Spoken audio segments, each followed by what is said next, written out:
Hello again. Where I grew up in East Central Illinois, whatever church I was in, whatever church group I was in, people understood. If you call yourself a Christian, that assumes you are taking God seriously. Now, even people that were not saved and had no interest in it expected that if you called yourself a Christian, then you were taking God seriously. Yes, everybody sinned in a variety of ways, but they hid it.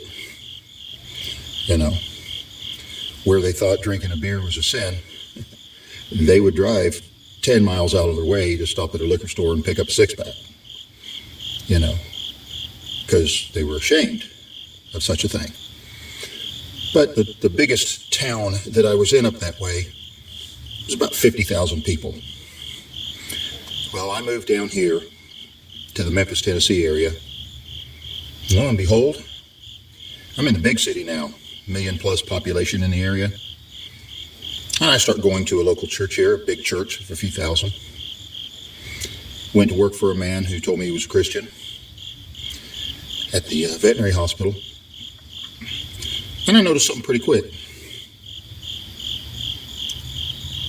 Nobody actually took the idea of following Jesus seriously. It was something you did. It was something you claimed about yourself. But even at church, when you're after service talking to people, nobody was interested in talking about what the sermon was about, talking about what where their personal walk was or anything. It was very rare to find people who actually took Jesus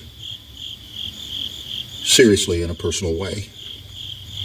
And people they wouldn't be sneaking around to buy a six-pack. They'd be going out on the bars, drinking together on a Saturday night, and going to church on Sunday morning together, not thinking a thing about it. That was odd. No shame. Whether you believe it is sin to drink a beer or not, you must recognize that if you do think it is a sin, that you would at least want to not broadcast it. So, here's an example. There was a big country singer, and he went to church with my boss. His wife would bring their little Shih Tzu in for shots, and my boss and her would stand in there and talk for 45 minutes in the exam room. It was annoying. But he's explaining stuff about dogs breeding and stuff to her, talking about, and very detailed and very slowly, he's talking to another man's wife. And he's talking about certain functions that are different than people. And he's explaining, now this is smegma. She goes, oh, that's what it's called, and just giggled. And I just didn't think too much of her. But her husband was fairly well-known country singer. And they went to church with him. Well, about a year or so later, at my church, I'm in a conversation with his drummer for the band he has when he's on the road. And we had actually talked quite a bit, both being musicians and such. And he tells me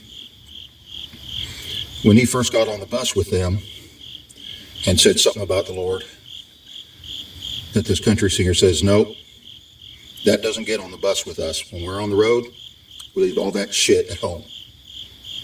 That's what the country singer said to him. That is 90% of the big city Christians, big city church people I have encountered in the last 40 years. Why is that? If you try to talk seriously about following the Lord, they will fight you and argue with you. I'm under grace. I don't have to do that. Literally. Someone who's actually saved, and you tell them something they need to know to follow closer to Jesus, and they might not be comfortable with what you're saying, but they're thankful because they want to be closer to Jesus. But it's not that way with these people. They have no interest in it at all. My only hope is full surrender. So with each borrowed breath, I inhale the Spirit's will for me to die